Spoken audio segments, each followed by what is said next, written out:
नमस्कार and welcome you all to world affairs. मैं हूं प्रशांत धवन। नाउ जब भी हम सुनते हैं यूनाइटेड किंगडम के बारे में और स्पेशली यूनाइटेड किंगडम के देश इंग्लैंड के बारे में, तो माइंड में आता है कि बारिश हो रही है, ठंडा देश है। वहां पे हम बहुत कम इमेजिन कर सकते हैं कि सूखा पड़ा हो, जमीन बिल्कुल टूट रही हो, क्रैक्स आ गए हो और बिल्कुल दूर से ऐसे लगे कि आप किसी अफ्रीकन देश को देख रहे हो, इवन ऐसा लगे कि साउथ अफ्रीका को देख रहे हो। मगर आज के समय इंग्लैंड के कई हिस्सों का हाल ऐसा ही हो गया है, दूर से आप देखोगे तो लगेगा ही नहीं कि ये इंग्लैंड है। यहाँ पर आप देख पाओगे, इंग्लिश मीडिया का ये आर्टिकल है, dead grass dried up reverse dot across the UK. सूखा आपको मिलेगा अक्रॉस द यूनाइटेड किंगडम।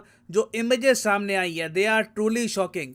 और देखो, पानी की इतनी ज़्यादा कमी है कि सरकार ने ऑफिशियली कहा है कई इलाकों में कि सूखा है, आपको पानी बहुत ज़्यादा कम इस्तेमाल करना है। जिसने ज़्यादा पानी इस्तेमाल कर लिया, 1 लाख रुपए, मतलब कि इनके हिसाब से आप कह लीजिए 1,000 पाउंड इंडियन रुपीज़ में रफली 1 लाख रुपए का जुर्माना डायरेक्टली यहाँ पर लगाया जाएगा। तो इस वीडियो में हम डिस्कस करेंगे कि अचानक से यूके में ये सीन्स क्यों आ रहे हैं, वर्ल्ड मीडिया आज के समय इसको इतनी अटेंशन क्यों दे रहा है।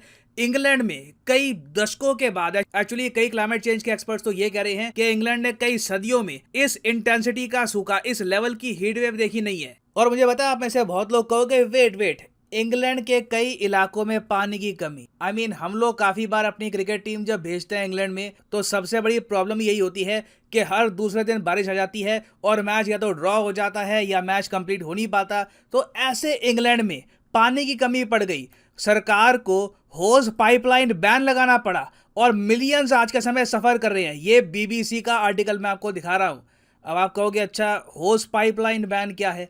होस पाइप बैन में देखो क्या होता है, सरकार अपने लोगों को कहती है कि आपको पौधों को पानी नहीं देना। जी हाँ, आपको पौधों को पानी नहीं देना, आपका जो गार्डन है वहाँ पर पानी नहीं देना, अपना स्विमिंग पूल आपको नहीं भरना, कोई छोटा सा बच्चों वाला स्विमिंग पूल है वो भी आपको नहीं भरना, अपनी गाड़ी को आपको पाइप से नहीं धोना। अगर थोड़ा बहुत धोना भी है तो थोड़ा बाल्टी में ले लिया हल्का सा पानी, उससे धो लो, वो भी बहुत कंजर्वेटिव तरीके से। पानी की वेस्टेज नहीं होनी चाहिए। उसके अलावा कोई पॉन्ड कहीं भी आपको नहीं भरना। कोई आपको अपनी जो दीवारें हैं या फिर अपनी खिड़कियां हैं वो आपको एक होस पाइप से नहीं साफ करनी। अगर दिख गया कोई आदमी यहाँ पर वायलेशन कर रहा है इन सब चीज़ों की और किसी की वीडियो यहाँ पर पुलिस तक पहुँच गई कि वो अपनी गाड़ी धो रहा है, तो सीधा पुलिस आ जाएगी उसके घर में और उसको फाइन पे करना होगा अप टू 1 लाख रुपीज़। तो ये सख्ती आज के समय मेंटेन की जा रही है। ऑब्वियसली लोगों में भी पैनिक है, लोग जो पैकेज ड्रिंकिंग वाटर है बल्क में परचेज कर रहे हैं और फियर लोगों में ये कि जो हीट वेव अभी चल रही है ऑल अक्रॉस इंग्लैंड, अगर ये हीट वेव बरकरार रहती है तो इन द फ्यूचर हो सकता है कि जेन्युइनली इंग्लैंड में पानी की कमी हो जाए। क्योंकि लंदन में ही आप अगर देखो, इनकी जो नदियां हैं इनके सोर्स सूख रहे हैं, गर्मी इतनी है, बारिश आ नहीं रही। तो जो इंग्लैंड की आइकॉनिक रिवर्स है, फॉर एग्जाम्पल थेम्स, ये बिल्कुल आपको सूखी सूखी दिखाई देगी आज के समय। और अगर यहाँ पे आप सोच रहे हैं ठीक है चलो पानी की कमी है, अमीर लोग हैं, थोड़ा दुख दर्द सह लेंगे, कुछ नहीं होता, नहीं।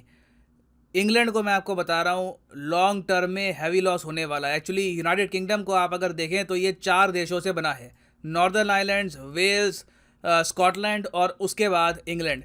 इंग्लैंड में आज के समय हो रहा है सबसे ज़्यादा नुकसान because of the heat wave. और यूके का जो इंफ्रास्ट्रक्चर है ये भी अब धीरे धीरे क्रम्बल करना स्टार्ट कर चुका है।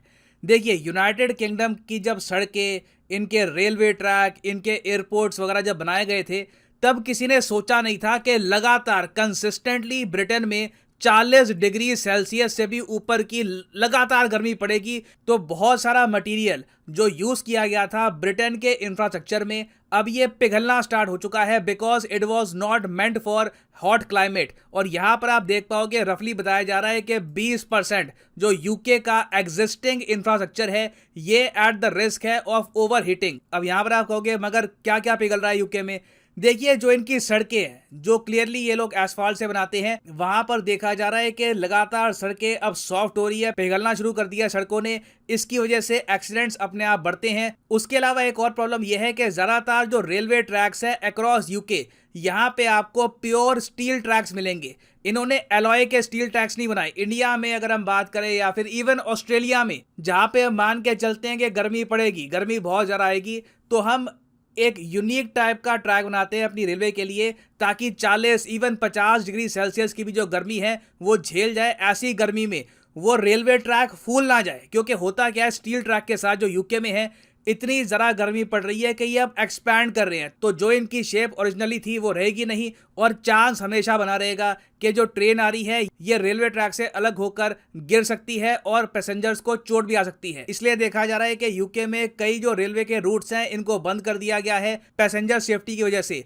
उसके अलावा जो एयरपोर्ट है इंग्लैंड में आप देखोगे वहां पर रनवे गल रहे हैं और आप इमेजिन कर सकते हैं कि एक एयरप्लेन का टेक ऑफ आप एक ऐसे रनवे पे नहीं करवा पाओगे जहां पर प्रॉपर स्मूथनेस आपको मिलेगी नहीं। तो यूके को इन द फ्यूचर खर्च करने पड़ेंगे बिलियंस ऑफ डॉलर्स। देखो इंडिया में भी ना हम लोग पहली बात तो हमारे रेलवे ट्रैक में बहुत सारे एलॉय मिक्स कर देते हैं ताकि गर्मी ये सह पाए। उसके अलावा जो हमारी सड़कें भी है ना, इवन इन इंडिया हमारे यहाँ भी temperature overall because of global warming इतना बढ़ रहा है कि हमको हमारा इंफ्रास्ट्रक्चर बनाने का तरीका चेंज करना पड़ रहा है। अभी रिसेंटली आपको पता होगा गुजरात के शहर सूरत में भारत ने पहली बार देखी एक स्टील स्लैग रोड। यहाँ पर हम इंडस्ट्रियल वेस्ट का यूज करते हैं, प्रोसेस्ड स्टील स्लैग से हम बनाते हैं सड़क।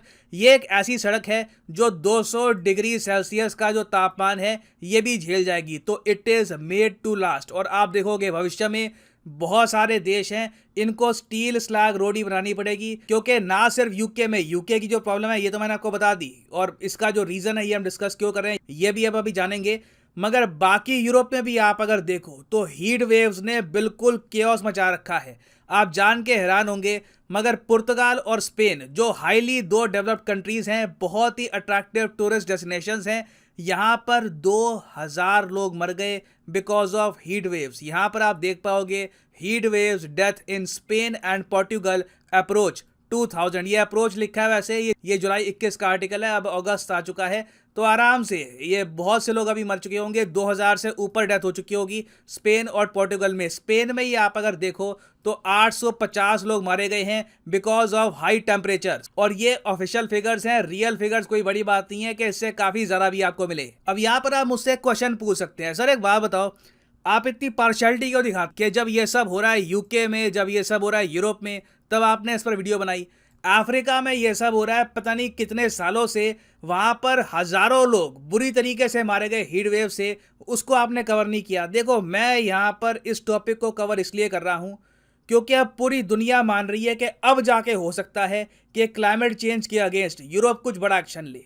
क्योंकि यूरोप की आदत रहती है जब तक प्रॉब्लम इनके डोर स्टेप पे आती नहीं है ये प्रिटेंड करते हैं कि प्रॉब्लम एग्जिस्ट ही नहीं करती। आतंकवादी आप अगर देख लो, जब तक 9/11 नहीं हुआ ना यूएसए आतंकवाद को लेकर सोता रहा। इंडिया ने बहुत कंप्लेन करी कि जी पाकिस्तान से बड़ा आतंकवाद होता है, आतंकवाद बड़ी खराब चीज़ है, हमारे कई जो सिविलियन है मासूम लोग हैं ये मारे जाते हैं। यूएसए को फर्क पड़ता नहीं था, इनको कोई डायरेक्ट उससे इम्पैक्ट होता नहीं था, ये सोते रहे। जब इनके यहाँ लोग मरे अचानक से जाग गए। तो दुनिया देखिए ऐसे ही काम करती है। यूरोपियंस, अमेरिकन ये दुनिया के बारे में इतना सोचते नहीं है, जब तक इनके सामने प्रॉब्लम आती नहीं है ये स्टेप्स भी उठाते नहीं है। और इंडिया की डिमांड रही है अमीर कंट्रीज से बहुत लंबे समय से कि एक क्लाइमेट फाइनेंस बनाओ, दुनिया को क्लाइमेट चेंज के लिए तैयार करना होगा।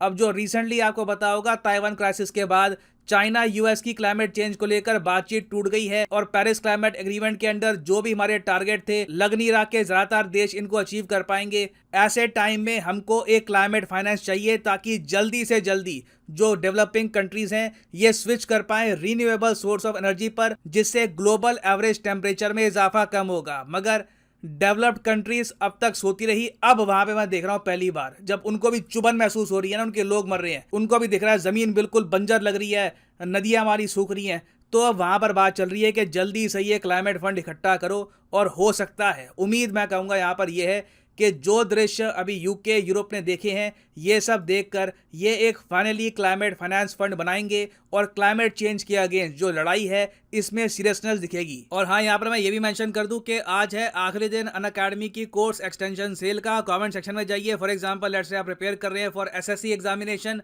तो यहाँ पर एसएससी सब्सक्रिप्शन के लिंक पर करो क्लिक और यहाँ पे आप परचेज कर पाओगे एसएससी एग्जाम के कोर्स। और अगर आप 24 महीने का कोर्स परचेज करते हो तो 6 महीने आपको एक्स्ट्रा मिलेंगे। ऑटोमेटिकली आपका जो कोर्स है ये 30 महीने का बन जाएगा। This will cost only 337 rupees per month. मगर ये प्राइस भी कभी पे मत करना, यूज़ करिए यहाँ पे प्रोमो कोड PD10 और प्राइसेस अपने आप यहाँ पर गिर के 304 रुपये पर मंथ हो जाएंगे। You can prepare for SSC exams using Unacademy's courses by using the code PD10। So इसी नोट के साथ ये है वीडियो का अंत। Thank you for listening and as always God bless you all.